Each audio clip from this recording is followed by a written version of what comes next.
Hello Internet, I'm Chaz. I'm Dan. And this is the Wine is Serious Business Show, episode 49. Closing in on 50, yeah, pretty exciting. Close. So, went down to Roseburg. We've been looking for good Rieslings, particularly in Oregon because we live here and they're easy to find, and Oregon is making a lot of Rieslings. Yeah, man, more than I even knew existed when we started out on this, which keeps it exciting. Right, so the last time I went down to Roseburg, which was like a couple days ago, found these two Rieslings. We've actually reviewed the Pinot Noir, the 08 Pinot Noir Barrel Select on one of our shows from this producer, Girardet. And then someone had told me about Melrose being a pretty good winery. So saw a bunch of their stuff on the rack, picked up one of their red blends that'll probably be in one of our other shows. Cool. And but saw this, a Late Harvest Riesling from 2008. So nice. I always tend to like ones with a little bit of residual just sugar. over $15, so that's cool. Definitely 9.6% alcohol. Okay. So all right, and then sounds good. Yeah, and then so the one we're going to start with is the Girardet 2008 Riesling Estate. It is a completely dry Riesling, I believe, 11.5. Yeah, declared Umpqua Valley too, so it's Umpqua Valley DBA. Very specific area, which is pretty cool to see. Again, we got a few extra glasses. We got some friends hanging out here off camera. We're going to share the wine. So. Here, in there. Grab it. Actually, there's some residual sugar on this. Yeah, it seems like it's nice ripe apples on the palate. A little bit of sweetness, kind of. Yeah, I'm trying to get around the sweetness right now, right off the bat.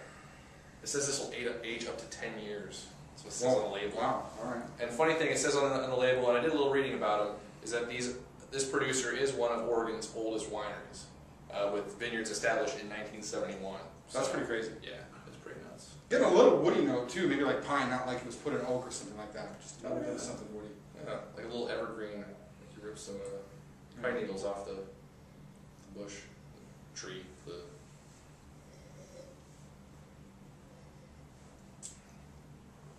Yeah, that sweetness definitely shows on the palate. Yeah. Kind of balanced out by the acidity. It's not, it's not out of control, syrupy sweetness. I wouldn't really call it a dessert wine, but it's definitely on the sweeter side of things. There's something weird going on in the finish for me. And the fruit definitely starts off with like some riper apples sort of turning tart towards the finish, but there's like something there with the acidity, or I don't know. Yeah. Definitely like a different sort of fruit. It's not pure apple, right? There's some other fruit going on there. I mean, maybe like a little banana or something like that.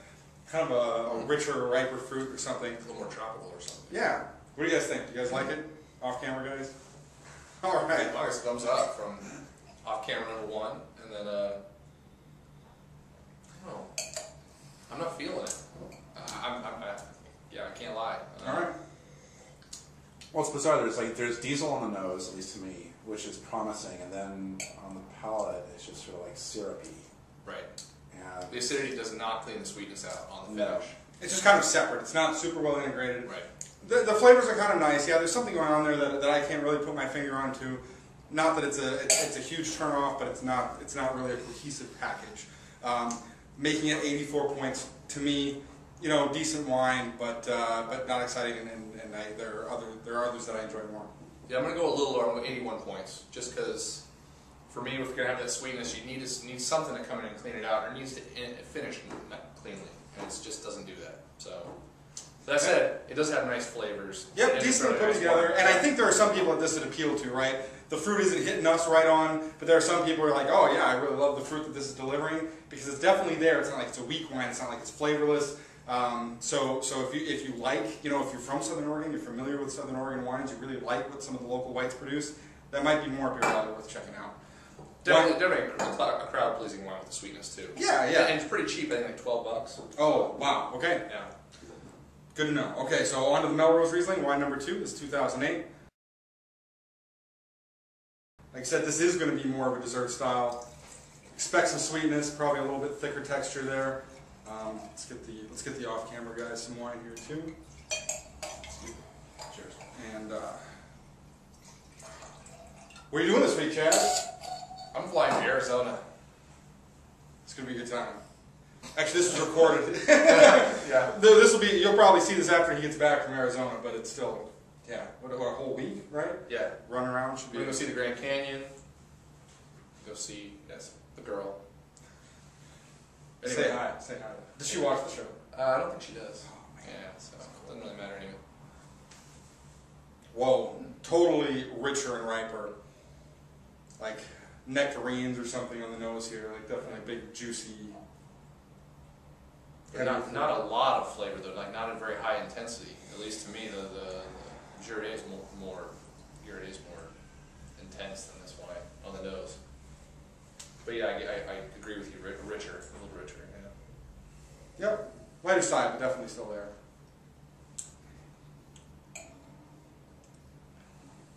Wow. I was expecting it to be a lot more syrupy than that. It's actually fairly Really light light. on the mouth. Yeah. Pretty balanced. Again, the fruit's on the lighter side. Nothing really overwhelming, nothing really over the top, and I'm getting some light apricot notes. The acidity's on the lighter side too. It's not really ripping across my palate, but you can definitely feel it. It cleans things out a little bit at the end. A little bit of zip on the back end of my tongue. I'm kind of enjoying it. Yeah, and it feels like there's more. It feels like there's more sugar in the previous wine than this. In some ways, based on the lightness and the body, and then the finish as well. It's definitely a cleaner wine. Like I feel it's more refreshing. yeah. And it doesn't come across like a late harvest wine to me. And it is well integrated, right? Right. It definitely, everything works well together. You know, the whole package really delivers something pretty enjoyable, I think. It's pretty nice. I'm pretty impressed. For Yeah. for under $16, that's For being light, it actually has good. easy weight. drinking. I agree. You know, it's late harvest. A lot of that stuff's heavier, like dessert style wine. Low alcohol. I could drink this right away. I could drink this in the living room. I could drink this. I could drink this anytime. This is Right. I agree. I kind of like this. I like the lighter style with the lower alcohol. It's nice. And definitely memorable. This right here makes me excited to try more of their wines. So, good job, Melrose. Yeah, I'm gonna go 80.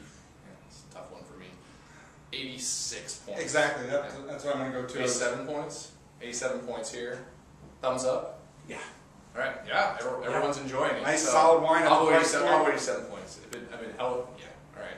Peer pressure. Yeah, at the price point, it delivers solidly. If you see it around, definitely worth checking out. Yeah. So, some nice work, guys. Making some, an unpopular grape out of a region that's not known for it. Yeah, Tasty takes stuff. that too. So that's really cool.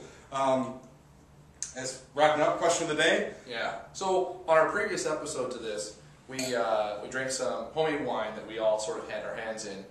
Have you ever made wine yourself? And if you had, what was it? Do you have any idea? And how did it turn out? I know some of you are winemakers, like professionally, so Right. you Tell us can jug wine tell, stories, yeah. tell us jug wine stories. Those of you who do it professionally, what's the one that you made in your basement? The first one that you're like, I'm going to try this on my own with my own grapes. Tell us a story. Anybody else who's done a little bit like that? It'd be awesome to know. Share that with other people that watch the videos. It's a good way to build a community. So, thanks for watching.